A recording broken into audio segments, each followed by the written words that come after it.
대부분의 사람들은 인간은 노력하는 만큼 성공한다고 하는 생각을 갖고 살아갑니다. 사람들이 인간은 노력하는 만큼 된다는 이 통념을 버리지 못하는 이유는 우리 주변에 노력한 만큼 되는 성공의 사례들이 참 많기 때문에 그렇죠. 심지어 그런 사람들은 성경조차도 이런 통념에 동의한다면서 잠언의 구절들을 여러 가지 제시를 합니다. 잠언 12장 24절에 보면은 부지런한 자의 손은 사람을 다스리게 되어도 게으른 자는 부림을 받는다 그랬어요. 또한 13장 11절에 망령되어 얻은 재물은 줄어가고 손으로 모은 것은 늘어간다고 했고, 20장 13절에 보면은 너는 잠자기를 좋아하지 말라, 내가 빈궁하게 될까 두려우니라, 내 눈을 뜨라, 그리하면 양식이 족하리라 그랬습니다. 마지막으로 잠언 24장 33절 이하에 보면 이건 같이 읽어봅시다. 시작. 내가 좀 더 자자.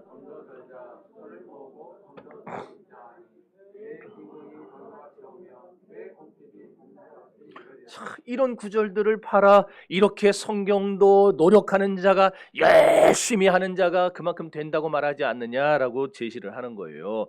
그런데 이 구절들은요, 인간이 노력한 만큼 성공한다는 것을 입증하는 구절이 아니고, 인간의 근면과 노력은 하나님이 주시는 축복의 통로라는 것을 입증하는 구절들이에요. 다시 말해서 이 구절들은 인간의 근면과 노력 그 자체가 인간의 성공을 담보하는 것은 결코 아니다라는 사실을 강조하는 겁니다. 그러기에 근면과 노력을 인간의 성공의 대안으로 생각하는 세상 사람들의 논리는 결단코 정당화될 수 없음을 우리가 알아야 합니다. 또한 우리 그리스도인들은요, 노력한 만큼 성공할 수 있다는 세상의 통념에 사로잡혀 살아가서는 안 돼요. 성경은 분명히 우리에게 이렇게 말씀합니다. 계시록 3장 7절과 8절입니다. 시작.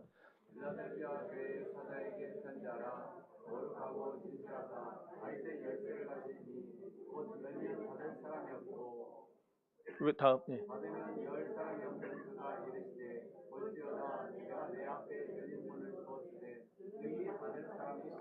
아멘. 하나님이 주시지 않으면 우리가 받을 수 없습니다. 하나님이 부요케 하지 않으시면 부요해 줄 수 없어요. 하나님이 건강케 하지 않으시면 우리가 건강해질 수 없다라는 거예요. 오늘 우리가 본문의 말씀을 상고하려는 이유는 왜 우리가 하나님을 중심으로 살아야 하는가에 대해서 본문이 분명한 해답을 주기 때문입니다. 우리가 세상을 살면서 어떤 생각을 갖고 살며 어떤 삶의 방식으로 방법으로 살아가야 하는가? 7년 반 동안 헤브론에 머물던 다윗에게 온 이스라엘의 만조백관들이 찾아 나왔습니다. 그리고는 다윗을 온 이스라엘의 왕으로 추대를 했어요. 이 사건은 우리에게 세 가지 중요한 교훈을 줍니다. 첫째로, 누구에게나 예기치 않은 환난과 시련이 찾아올 수 있다라는 것이고, 둘째는 그럼에도 불구하고 이 세상에 우리가 극복하지 못할 역경과 시련은 없다는 것을 가르쳐 줍니다. 또한 마지막 셋째로, 이런 시련과 역경은 인간의 힘이나 능력으로 해결하는 것이 아니야. 그럼 누가 해주는 것이냐? 오직 하나님의 은혜로만 이 시련과 역경을 극복할 수 있다는 사실을 강조해 주는 것입니다. 그러므로 오늘 본문이 중요한 이유는 왜 믿음인가, 그거예요. 왜 우리가 이 세상을 살아갈 때에 왜 명예도 아니고 권력도 아니고 돈에 의해서도 살지 않고 왜 믿음으로 살아야 하는가를 오늘 본문이 보여줍니다. 다윗의 생애는요, 참으로 믿음으로 살았던 생애였습니다. 한마디로 다윗은 믿음으로 인생을 승리했습니다. 그의 믿음은 죽은 믿음이 아니었어요. 형식적 믿음도 아니었습니다. 그의 믿음은 살아있는 생명의 믿음이었습니다. 그러므로 우리가 잘 아는 사무엘상 17장 26절과 36절에 보면은 다윗은 두 번씩이나 이렇게 고백을 합니다. 이 할례받지 않은 블레셋 사람이 누구간데 사실은 하나님의 백성을, 하나님의 군대를 모욕하겠느냐? 주의 종이 사자와 곰도 쳤은즉 사실은 하나님의 군대를 모욕한 이 할례받지 않은 블레셋 사람이리까. 다윗은 두 번씩이나 거기서 뭐라고 하느냐? 엘로힘 카임, 살아계신 하나님을 말합니다. 여러분, 살아계신 하나님을 믿고 그 하나님을 의지하고 그 하나님에 의해서 살아가는 생활이 바로 다윗의 생활이었다는 거예요. 여기서 살아있는 하나님이라는 말은 뭐냐? 하나님은 과거와 현재와 우리의 미래 어떤 시간에도 개입하셔서 자기의 백성을 위해 일하시고 보호하시고 역사하시는 역사를 초월한 실전의 하나님이라는 말이에요. 그러므로 저와 여러분이 우리 하나님을, 살아계신 하나님을 믿는다라면 우리는 하나님을 어떻게 믿는 거냐? 하나님은 지금도 내 삶에 역사하셔서 나의 모든 일거수일투족을 주님이 주장하시고 섭리하시고 주님이 실전처럼 싸워주시는 그런 하나님이라는 고백이 되는 것이에요. 여러분, 과거에도 현재에도 미래에도 우리의 삶에 도움이 되시고 우리를 이끌어 주셔서 우리가 역경과 시련에 봉착해 넘어지고 쓰러질 때마다 하나님은 어떻게 하셨어요? 우리를 도와주셨어요. 그리고 일으켜 주셨어요. 그 능력의 하나님이 바로 여러분이 믿는 살아계신 하나님입니다. 그러니 여러분, 우리가 이 세상을 살면서 얼마나 많은 시련을 통과해 봤습니까? 그렇죠? 그리고 또 앞으로 얼만큼 남았는지도 우리는 잘 몰라요. 몇 번이나 시련이 올지는 잘 모르겠어요. 그러나 분명한 것은 넘어질 때도 있고 쓰러질 때도 있고 좌절할 때도 있겠지만은 오늘까지 우리가 살아온 것은 다 뭐예요? 하나님의 전적인 은혜입니다. 그 은혜로 우리가 지금까지 살아왔어요. 그 은혜를 주셔서 우리가 오늘까지 이렇게 살아오게 된 것처럼 앞으로도 우리가 어떤 시련을 만날지는 모르지만은 하나님이 우리에게 은혜를 주시면 우리도 앞으로 남은 시간을 능히 이겨낼 수 있을 줄 믿습니다. 그러므로 오늘 중요한 것은 살아계신 하나님을 믿는 이 믿음이 다윗으로 하여금 골리앗에게 도전할 수 있는 용기를 심어주었던 것처럼 이 살아계신 하나님을 믿는 믿음이 우리에게 있으면은 우리에게 어떤 골리앗이 찾아오더라도 우리도 능히 환난과 시련을 극복할 수 있을 것이라는 말입니다. 또 하나, 이 살아계신 하나님을 믿는 믿음이 우리에게 있으면요, 우리는 원수와 우리를 괴롭히는 자들까지도 포용할 수 있는 넓은 마음을 가지게 됩니다. 우리에게 참 믿음이 있으면, 또 살아있는 믿음이 있으면 어떤 현실에도 도전할 수 있어요. 10번 실패해도 또 도전합니다. 8번 실패하고 9번 실패했다고 좌절하고 무너지지 않습니다. 진짜 믿음 있는 사람들은요, 죽을 고생을 해도 다시 한번 일어납니다. 왜? 살아계신 하나님이 이번에 나를 도와주실 것이다. 그걸 우리가 믿으니까. 또한 나를 괴롭히는 사람들까지도 포용적 자세를 가지고 넉넉히 참을 수 있게 되는 거예요. 그래서 성경은 다윗을 가리켜 믿음의 사람이라고 강조한 거예요. 그런데 여기서 염두에 둬야 할 게 하나 있습니다. 다윗의 믿음은 맹목적인 믿음이 아니었어요. 맹목적 믿음이 뭐예요? 덮어놓고 믿는 거예요. 덮어놓고 믿는 거. 간혹가다 소위 믿음이 좋다고 하는 분들 중에 그런 분들이 있죠. 무조건 믿어. 따지지 말고 믿어. 아니, 무슨 보험 선전하는 것도 아니고. 뭘 맹목적으로 그렇게 믿지도 따지지도 않고 묻지도 않고 믿습니까? 무조건 믿는 믿음이 좋아 보이죠. 그러나 결정적인 시간을 맞닥뜨렸을 때 무조건 믿는 믿음은요, 무너질 수도 있다는 걸 알아야 돼요. 무조건 믿는 믿음은요, 처음엔 강해 보입니다. 그냥 막 뒤립다 믿기만 하니까, 이야, 저 사람 참 믿음 좋다, 그렇게 보여요. 그런데 우리가 감당할 수 없는 어려움을 만나고 이해할 수 없는 문제에 직면했을 때에는 너무 허망하게 무너지는 게 무조건 믿는 믿음이에요. 그러므로 무조건 믿는 믿음보다는 확실하게 알고 믿는 믿음이 더 올바른 믿음입니다. 그렇지만 아느냐 모르느냐의 문제는 여기서 단순히 지식적인 알을 말하는 것만은 아니에요. 이 문제는 인생의 근원적인 문제입니다. 왜냐하면 우리가 알아야 할 것을 바로 알 때에 비로소 올바로 믿을 수가 있기 때문입니다. 그러므로 우리가 알아야 할 것은 바로 알지 못하면 올바른 믿음을 견지할 수 없다, 이거예요. 요나가 그랬죠. 요나는요, 하나님의 명령을 받았어요. 니느웨로 가서 복음 전해라. 근데 요나가 이해가 안 되는 거예요. 하나님이 왜 그렇게 명령하시는지 하나님의 뜻을 도저히 이해할 수도 없고 따를 수도 없어요. 니느웨는 아수르의 수도잖아요. 아수르는 역사 이래로 이스라엘에게 수많은 피해를 주고 이스라엘을 고통스럽게 했던 나라입니다. 이스라엘이 볼 때 니느웨는요, 우리가 볼 때 일본 놈들이에요. 주는 것 없이 미워요. 그래서 이스라엘 생각에는 니느웨는 무조건 망해야 되는 겁니다. 그런데 하나님께서 그런 나라에 가서 복음을 전하라는 거예요. 그런 나라에 가서. 그러니까 요나가 어떻게 생각해요? 나는 절대로 저 명령 못 따라. 아무리 하나님의 말씀이라 해도 나는 죽어도 따를 수 없어. 그래서 결국 다시스로 도망을 가죠. 그러다 하나님이 보내신 풍랑을 만나게 됩니다. 3일 3야를 물고기 뱃속에 있으면서 자신의 의지가 처절하게 꺾이는 것을 경험하게 됩니다. 거기서 하나님의 뜻을 깨닫게 되고 생각을 깨닫게 되니까 요나가 어떻게 됩니까? 이제 인생의 목적과 방향을 완전히 돌려요. 이제 그가 가려던 곳에서 180도 돌려서 하나님이 원래 명하셨던 니느웨를 향하여 가게 됩니다. 여러분, 이렇게 아는 것과 모르는 것의 차이는 우리 삶을 명확하게 달라지게 합니다. 저와 여러분이 확실히 알고 믿을 때 우리의 인생의 목적이 분명해집니다. 우리가 무엇을 위해 살아야 할지, 왜 우리가 살아가야 할지가 우리에게 확실해집니다. 우리가 어느 길로 걸어가야 될지, 무엇이 하나님이 기뻐하는 삶인지를 우리가 분명히 깨닫게 된다는 거예요. 그러므로 여러분, 알고 믿으시기를 주님의 이름으로 축원합니다. 오늘 본문은 이런 다윗의 신앙의 특징을 12절에서 이렇게 말씀해 주고 있어요. 12절 읽습니다. 시작.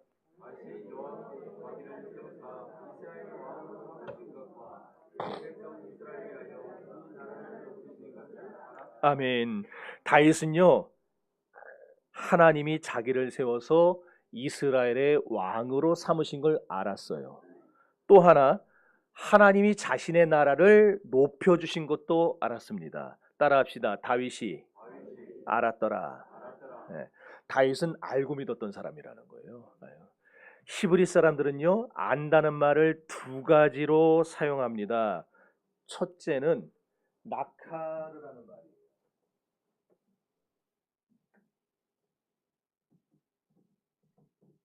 나카르라는 말은 이건 뭐냐면은 배워서 하는 걸 말해요. 세밀하게 관찰하고 우리 공부하는 애들처럼 열심히 분석해가지고 이게 맞냐 틀리냐 그렇게 식별하는 거. 그래서 쉽게 말해서 아무것도 몰랐는데 공부해 가면서 지식이 막 쌓이잖아요. 그때 그 지식, 그 알을 나카르라 그래요. 그런데 12절에서 말하는 이 알은 다윗이 알았다 이 말은 나카르의 알이 아니라 어떤 알이냐?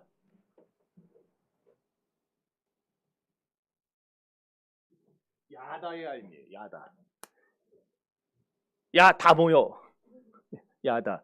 야다는 뭐냐면은 창세기 4장 1절에 아담이 그 안에 하와와 동침하였더라. 거기 동침이라는 말, 같이 잤다라는 말. 이게 야다라는 말이에요. 그전에는 몰라요. 그전에는 모르지만은 같이 살면서 그 성격을 알아요. 그리고 그 습관을 알아요. 그가 가진 능력을 알고 그가 가진 모든 것을 알게 되는 거. 이걸 야다라고 하는 거예요.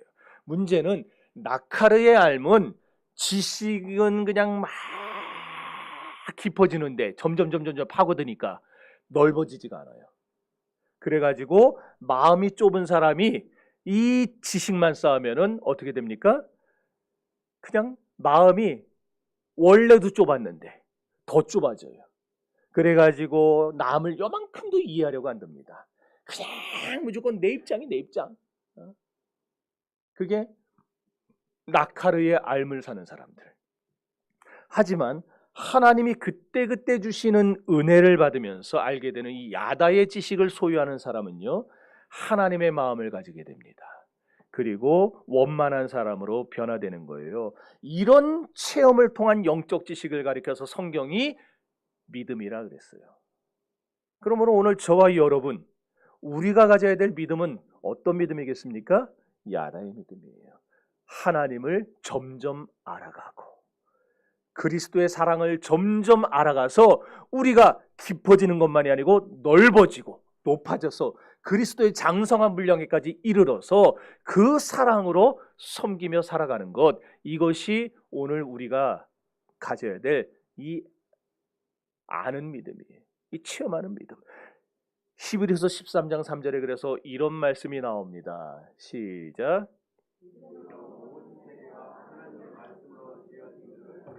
여러분 물어볼게요. 우주 삼라만상을 하나님이 지으셨다, 창조하셨다는 걸 여러분 어떻게 합니까? 봤어요? 못 봤잖아요. 근데 어떻게 합니까? 성경 말씀 보고 그렇게 얘기하면 딴 사람들이 그렇구나 하겠어요? 우리는 다 이해를 해. 저 말씀 딱 들으면은 그렇지 이러는데 안 믿는 사람들이 성경에 그렇게 써 있어 그러면은 그거를 인정하겠냐고요.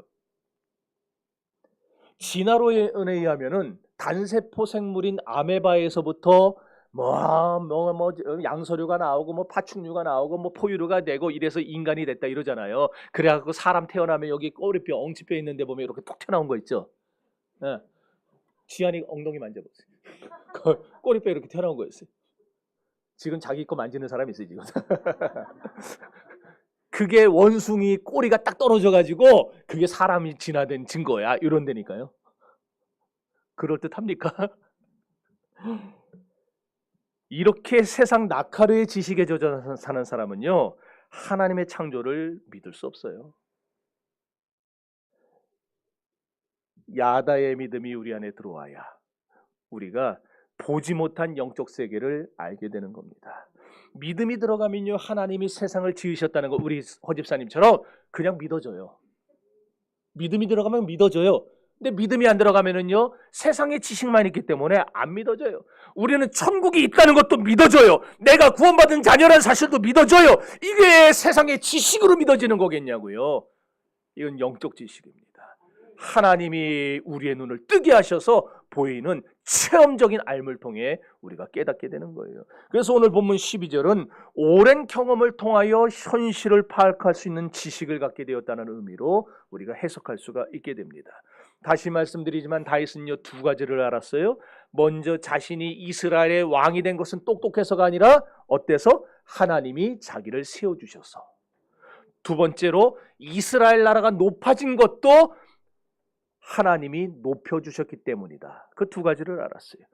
다윗이 이스라엘의 왕이 될 때 이스라엘은요, 우리나라의 경기도만한 땅이었어요. 요거요. 여긴 블레셋이고, 요 땅, 경기도만한 땅. 북쪽에는 아람 나라가 있어요. 남쪽에는 애굽이 있어요. 서쪽에는 블레셋이 있어요. 동쪽에는 암몬과 모압과 에돔이 있어요. 더 널리 나가면 이제 나중에 여러분들 그 세계 초강대국이 되는 아수르와 블레셋, 바벨론이 저쪽 옆에 있어요. 동북 쪽에. 이스라엘 나라는요, 사방으로 에워싸인 나라였어요.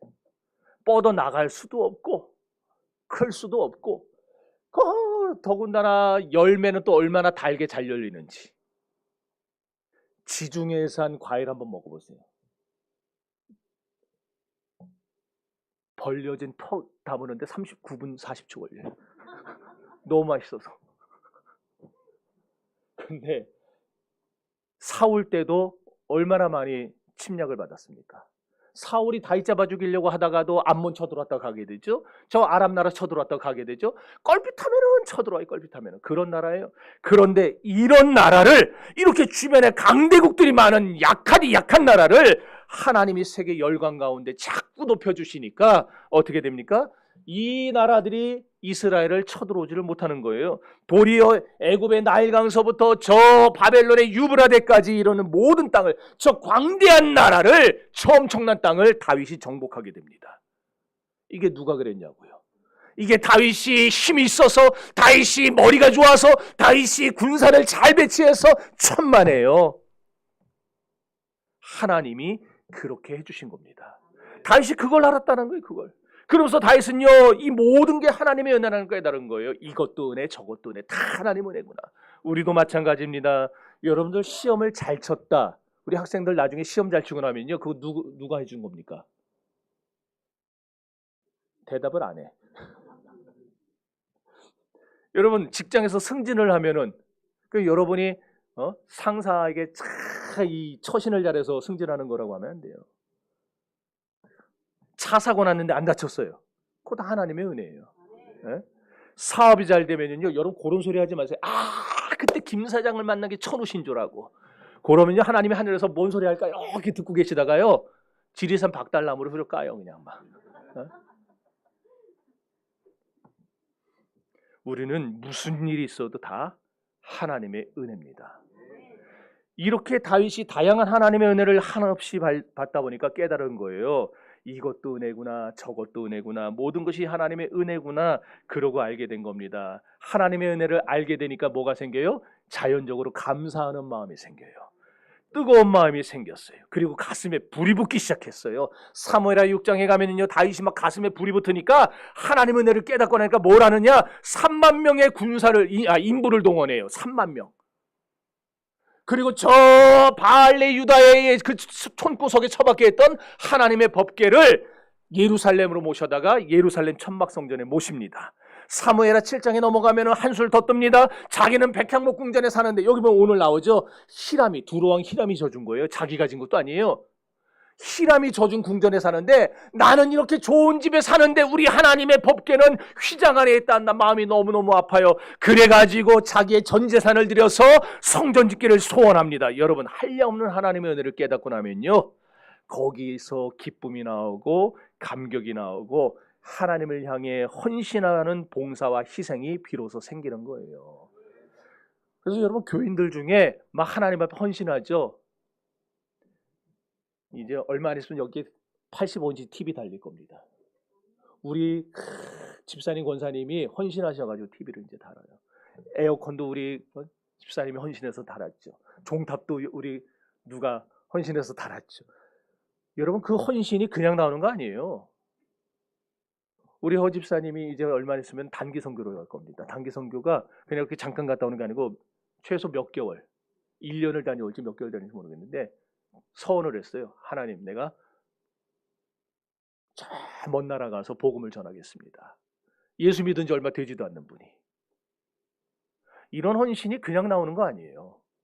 하나님의 은혜를 깨닫고 그 은혜를 깨달으면서 거기서 기쁨이 솟고 감사가 나오고 하나님을 향해 헌신하는 희생과 봉사가 거기서부터 나오는 거예요. 그러니 반대로 하면 뭡니까? 하나님의 은혜를 깨닫지 못하면 아무것도 아니에요. 돌이켜보면은 실패도 은혜입니다. 질병도 은혜요, 괴로움조차도 하나님의 은혜입니다. 왜? 그것이 나를 성숙하게 만들고 하나님께 한 걸음 한 걸음 더 가까이 가게 만들어주니까. 그러므로 그리스도인들은 감사함으로 받으면 못 받을 것이 하나도 없다고 성경은 말하고 있는 거예요. 모든 것이 하나님의 은혜입니다. 믿습니까? 낙타는요, 하루에 2번씩 주인 앞에 무릎을 꿇어요. 먼저 하루 종일 짐을 지고 가다가 저녁이 되면요, 주인 앞에 무릎을 꿇습니다. 그럼 주인이 짐을 다 내려줘요. 그럼 그 홀가분한 몸이 돼가지고 그래서 잠을 자요. 아침이 되면요, 다시 주인 앞에 무릎을 꿇어요. 언제 무릎을 꿇냐? 밥 먹여주고 나서 이제 됐습니다, 준비됐습니다, 짐 얹어주세요. 그럴 때 그럼 주인이 다시 그 등에다가 짐을 얹어줘요. 그럼 또 그거 지고서는 하루 종일 걸어가는 거예요. 자기가 가고 싶은 데로 가지 않아요. 주인이 이리야 낄낄낄낄 그러면 그쪽으로 가는 거예요. 어? 내가 낙타를 어떻게 모는지를 몰라갖고 그렇게 돼요. 예. 하루 종일 주인이 가자는 대로, 주인이 하자는 대로 불평 안 해요. 그냥 갑니다. 이렇게 하나님의 은혜를 깨달은 사람은요, 언제나 주님 앞에 무릎을 꿇습니다. 아침에 하나님이 먹여주시는 은혜의 밥을 한 숟갈 먹고 나면, 하나님이 그냥 말씀 딱 주시면 그 말씀 한 번 딱 먹고 나면 힘이 얻어가지고 하루 종일 하나님이 가라 하는 곳으로 가는 거예요. 직장에 가서도 하나님이 원하는 대로 살아가게 되는 것이고, 사업장에 나가서도 하나님이 기뻐하는 대로 살아가게 되는 것이고. 믿습니까? 또 얘기해야지. 우리 이보범 집사님이요, 지난번에 신천지 거 거절했잖아요. 그렇죠? 그래서 제가 큰 소리 쳤다 그랬잖아요. 하나님이 딴 길 여실 겁니다. 그리고 제가 얼마나 쫄렸는지 아세요? 안 해주면 어떡하나, 안 해주면 어떡하나. 그럼 막 어저께 전화가 왔어요. 목사님 염려하지 말라고. 뭔 소리입니까? 그랬더니 2개를 포기했는데 하나님이 10개를 주셨대요. 그리고 또 그 사람들이 10개를 더 할 수도 있다라는 뉘앙스를 남겼대요. 계약을 했다는 거예요. 계약하면 돈 받았을 거 아니에요. 그렇죠? 하나님은요, 우리가 믿음으로 도전하고 믿음으로 순종할 때 얼마나 그때 그 2개 지금 딱 저기 막 직원들 월급도 줘야 되고 또 가져가 생활비도 해야 되고 얼마나 그 2개가 470만 원이 눈앞서 왔다 갔다 했겠어요. 근데 그거 딱 포기하고 하나님 앞에 믿음으로 딱 서니까 10개면 4,700원이에요. 그러면 그때 그랬죠. 공 하나 더 붙여준다고. 네, 그랬죠. 공 하나 더 붙여.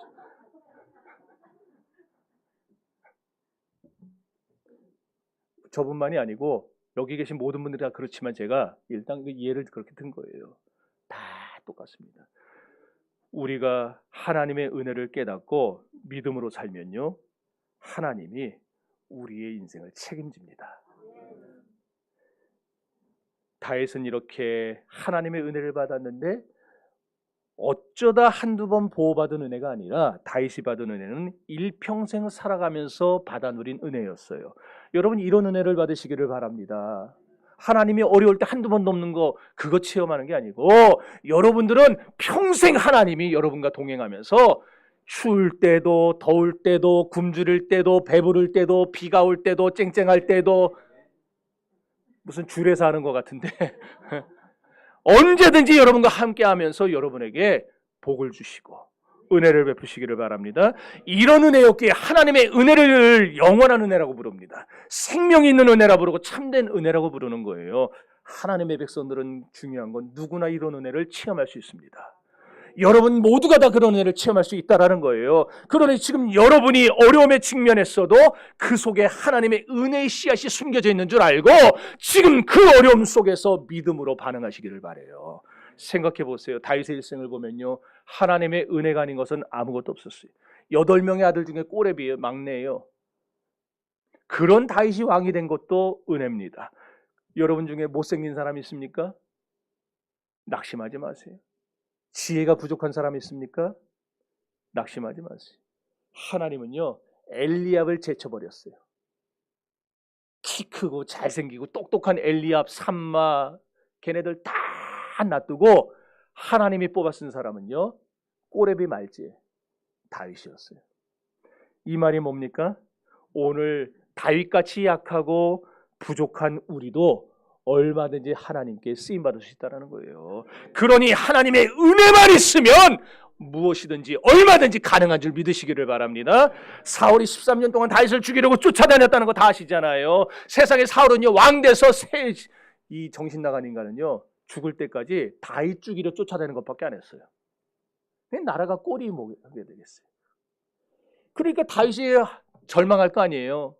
좌절할 거 아니에요. 그런데 그때마다 하나님이 어떻게 하느냐, 다윗을 찾아가서 쓰러진 다윗을 일으켜 주시고 절망한 다윗을 용기를 불어넣으시면서 하나님이 붙들어 주신 거예요. 한량없는 하나님의 은혜는 다윗을 깊은 사람으로 만들었어요. 남들이 우러러보는 사람으로 만들었고, 그래서 성경이 뭐라고 합니까? 바울이 그러죠. 나의 나 된 것은 하나님의 은혜라. 하나님은 다윗이 낙심하고 좌절할 시간도 안 줘요. 찾아가서 일으켜 주시고 세워주시고. 여러분 이런 은혜를 오늘 저와 여러분이 받아야 될 줄로 믿습니다. 하나님의 한량없는 은혜가 뭐냐? 다윗과 함께 하듯이 우리와 함께하는 것, 그것이 하나님의 한량없는 은혜입니다. 볼지어다 내가 세상 끝날까지 너희와 항상 함께 있으리라. 이미 주님은 약속을 해주셨어요. 그러니까 여기 계신 우리 장로님, 권사님, 집사님, 우리 청년들, 어린 학생들도 얼마든지 하나님이 여러분과 함께 하실 겁니다. 그러니 믿음으로 살으라고요. 하나님의 한량없는 은혜는 놀라운 일을 하게 만듭니다. 사람의 마음도 변화시켜 주시고 감동시켜 줍니다. 그래서 나를 돕게 만드시는 거예요. 내 마음을 변화시켜서 상대방을 포용하게도 만들어 주십니다. 사울의 자식들 중에 요나단이 있었고 미갈이 있었어요. 아버지 사울과는 달리 다윗의 편이 됐습니다. 이 미갈은요, 아버지가 그렇게 미워하는 다윗과 결혼을 해요. 그래서 다윗의 도피까지 도와주잖아요. 요나단은요, 그렇게 다윗이 사울에게 쫓겨다니면서 막 미움받을 때 낙심했어요. 그랬더니 요나단이 다윗을 찾아가서 자기의 칼과 군복을 벗어주고 활과 창을 다 주면서 겉옷까지 내주면서 다윗에게 뭐라고 한 줄 알아요? 다음번 왕은 너야. 자기가 왕자잖아요. 그런데 아니야, 나는 왕이 아니야. 다음번 왕은 너야. 하나님이 너라고 분명히 얘기하셨어. 난 그렇게 믿어. 그러니 낙심하지 마. 염려하지 마. 지금 우리 아버지 절에도 다음번 왕은 분명히 너니까 다윗 절대 낙심하지 말고 믿음으로 이겨. 원수의 아들이 다윗을 위로해요. 이게 뭐냐? 하나님의 은혜가 하는 역사예요. 그러니까 여러분 주변에 누가 여러분 자꾸 괴롭히는 사람 있어요? 직장에 누구 괴롭히는 사람 있어요? 사업장에 자꾸 이상한 사람들 들락거려요? 진상이 뭡니까? 그러면 기도하세요. 믿으세요. 그리고 은혜를 받으셔요. 은혜 받으면 하나님이 그 사람도 바꿔놓습니다. 원수의 아들 딸이 도와주잖아요. 이게 하나님의 은혜라는 거예요. 그뿐입니까? 대제사장 아히멜렉과 85명의 제사장들까지도 순교의 자리에 들어가면서까지 다윗을 변호해 줬어요. 아니, 이 다윗이 왕에게 도대체 뭘 잘못했습니까? 저가 왕을 위해서 골리앗을 죽이고, 저가 왕을 위해서 모압을 치고 암몬을 치고 이 나라를 반석에 세워갔는데 도대체 다윗이 뭘 했다고 왕이 다윗을 죽이려 듭니까? 변호하다가 죽임을 당해요. 그런데도 그 사람들이 다윗을 보호해 줬어요. 이스라엘의 선지자 사무엘도 그에게 도피해온 다윗을 변호해 줬어요. 보호해 주고 격려해 줬어요. 심지어 아비가일이라는 여자는요, 자기 남편 나발이 어리석은 짓을 하니까 다윗을 찾아가서 대신에 무릎을 꿇고 용서를 구합니다. 내 남편의 이름이 나발 아닙니까? 이름처럼 어리석은 인간입니다. 용서해 주세요. 하나님의 은혜는 이렇게 나를 둘러싼 주변 사람들에게 나를 돕게 만들고 내 편이 되기도 하고 나에게 큰 은혜를 끼치게도 하는 것입니다. 하나님의 은혜는 이렇게 사람들을 통해서 나에게 큰 힘을 주게 되는 거예요. 심지어 다윗이 사울을 피해 굴에 숨었을 때에, 시팡무지에 있는 아들을 굴에 숨었을 때에 사울이 3,000명의 군사를 이끌고 다윗을 죽이러 왔어요. 그랬더니 하나님이 블레셋을 일으켜가지고 사울이 이제 요 앞에 있어요. 다윗이 요 앞에 있어요. 잡아서 죽이기만 하면 돼요. 근데 얼마나 급한지 요 앞에 있는 다윗을 놓고 돌아가게 만들어요. 하나님은 우리가 애워싸여도 쌓이지 않게 만들어주시고, 우리를 풀어주시고, 우리에게 자유함을 주시고, 우리에게 길을 열어주시는 분입니다. 사울에게 에워싸였던 시팡무지의 다윗처럼 오늘도 질병에 에워싸인 분이 있습니까? 물질에 에워싸인 분이 있습니까? 불행에 에워싸인 분이 있습니까? 하나님은 어떤 방법을 통해서든지 간에 여러분이 은혜를 체험하면, 여러분이 은혜의 하나님, 믿음의 하나님을 붙들면 하나님은 여러분을 자유케 하시고 길을 열어주실 것입니다. 결국 사울왕은 13년 만에 다윗이 30살 됐을 때에 블레셋과의 길보아 전투에서 세 아들 요나단과 아비나답과 말기수와 함께 전사하게 됩니다. 이때 다윗은요, 얼마든지 예루살렘으로 진격할 수 있었어요. 그리고 거기서 이스라엘의 왕이 될 수 있었어요. 그러나 하나님의 은혜를 체험한 다윗은요, 결코 서두르지 않았습니다. 이와 같이 은혜를 체험한 성도는요, 서두르지 않아요. 그때가 어떤 때예요? 왕도 죽었고 왕이 될 아들들도 다 죽었잖아요. 그런 상황에서 다윗은요, 서두르지 않았다는 거예요. 어디로 가야 됩니까? 기도부터 했어요. 하나님은 다윗에게 예루살렘으로 가지 않고 헤브론으로 갈 것을 명령하셨고, 다윗은 헤브론으로 가서 유다 지파의 왕으로 7년 반을 지내게 됩니다. 여러분, 하나님이 허락할 때까지 기다릴 줄 알아야 됩니다. 나보다 하나님이 나를 더 잘 아세요. 내가 생각하는 길보다 하나님이 생각하시는 길이 훨씬 더 정확합니다. 그러므로 우리가 기다릴 줄 알아야 됩니다. 기다렸더니 어떻게 됩니까? 7년 반 후에 그 사울의 막내 아들 이스보셋을 데리고 저 북쪽 마하나임으로 가서 정권을 세웠던, 나라를 세웠던 아브넬 장군이 이스보셋과 사이가 틀어졌어요. 그래서 이스보셋을 배신하고 다윗에게 옵니다. 망명했어요.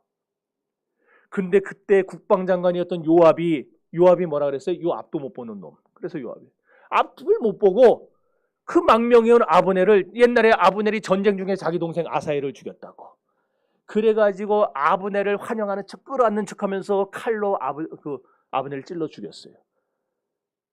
지금 생각해 보세요. 이스라엘 백성들이 지금 다윗을 왕으로 세우려고 하는 그때예요. 요때에 저 이스라엘의 수장격이었던 아브넬을 죽였어요. 소문이 어떻게 나겠습니까? 다윗이 겉으로는 우리를 환영하는 척하면서 뒤로는 호박씩 간다고, 우리도 저 다윗한테 가면은 언제 죽을지 모른다고, 그런 소리 하지 않겠어요? 그때의 다윗이 백성들이 수군거릴 때에 요압을 저주하면서 아브넬의 장례식을 성대하게 열어줍니다. 그랬더니 백성들이 다윗의 본심이 아니었구나, 저 요압이란 놈이 한 짓이구나, 그걸 본심을 깨닫고 다윗을 신뢰하게 되죠. 그리고 나서 다윗을 찾아와서 우리들의 왕이 되어주세요라고 말하는데, 그것이 오늘 우리가 읽은 본문 1절에서 3절까지 내용입니다. 한번 읽어봅시다. 시작.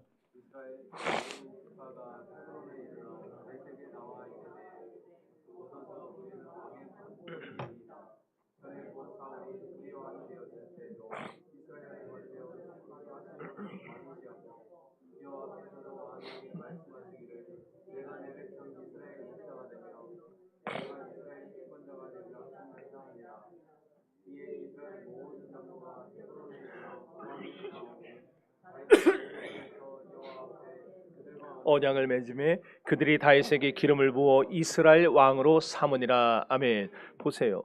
그렇게 적대적이던 민심이 7년 반을 기다리는 동안에 싹 다윗에게로 향했어요.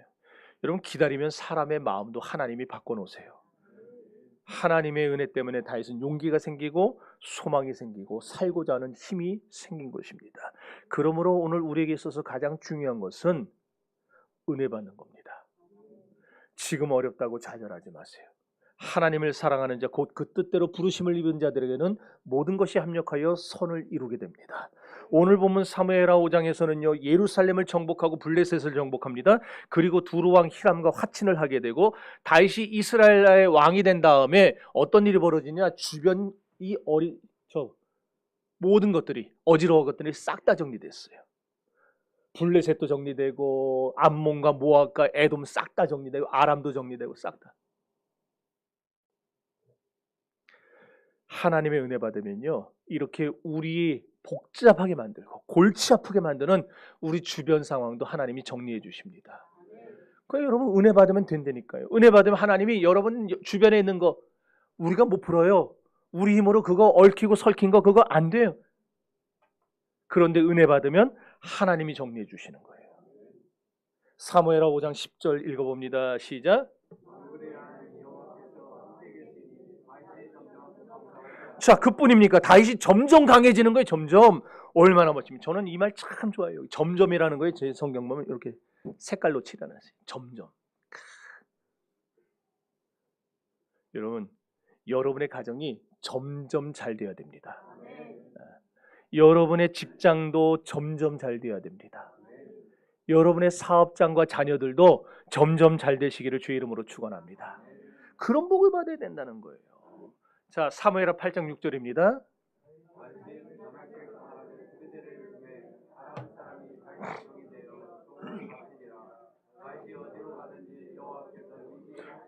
그뿐입니까? 따라합시다. 여호와께서 이기게 하시니라. 이게 또 기가 막혀요. 이게. 여러분, 다윗이 하나님만 죽자사자 붙들고 있으니까 하나님이 다 이기기도 하시고 강하게도 하시고 정리도 해주셨다는 거예요. 이렇게 다윗의 삶의 주변에는요, 다윗이 감당할 수 있는 문제라는 건 없었어요. 저 보세요. 저런 걸 어떻게 감당합니까? 다윗이 해결하기에는 버거운 문제들만 있었어요. 오늘 우리의 상황과 똑같지 않습니까? 그렇지만 다윗이 하나님을 붙드니까, 하나님의 은혜를 받으니까, 하나님과 함께하면서 다윗보다 다윗을 더 잘하시는 하나님께서 다윗에게 은혜를 베풀어 주시니까 다윗의 문제가 전부 해결된 거예요. 그리고 다윗이 점점 강해지고, 그리고 모든 적들마다 싸우면 다윗이 다 이기게 되고. 여러분, 여러분의 하나님이 바로 그런 하나님이신 줄을 믿으시기를 바랍니다. 한량 없는 은혜, 갚을 길 없는 은혜, 내 삶을 헤워싸는 하나님의 은혜, 나 주저함 없이 그 땅을 밟음도 나를 붙드시는 하나님의 은혜, 나를 지으시니가 하나님, 나를 지으시니가 하나님, 나를 보내시니도 하나님, 나를 보내시니도 하나님, 나의 모든 것 다 하나님, 모든 것은 나 하나님 은혜라. 나의 달려갈 길 다가도록, 길 다가도록,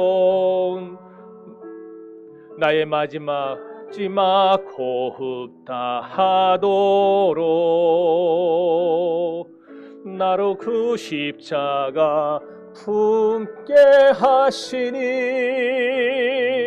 나의 나 된 것은 다 하나님은. 우리 오른손 들고 찬양합시다. 한량없는 은혜, 한량없는 은혜, 갚을 길 없는 은혜, 내 삶을 애워싸는 하나님의 은혜, 나 주저함 없이 내 삶을 아금도 나를 붙드시는 하나님의 은혜. 이제 우리 다 같이 동성기도할 때에 하나님의 은혜로 살아가는 것도 모르고 원망불평하면서 절망과 좌절 속에 빠져있던 나를 용서하여 주옵소서. 오 주님, 하나님의 은혜를 깨우치게 하옵소서. 깨달아 알게 하여 달라고, 주님 은혜를 받음으로 말미암아 나의 인생의 모든 문제가 정리되고 해결되게 해달라고 우리 다 같이 주여 삼창하여 부르짖기로 합시다.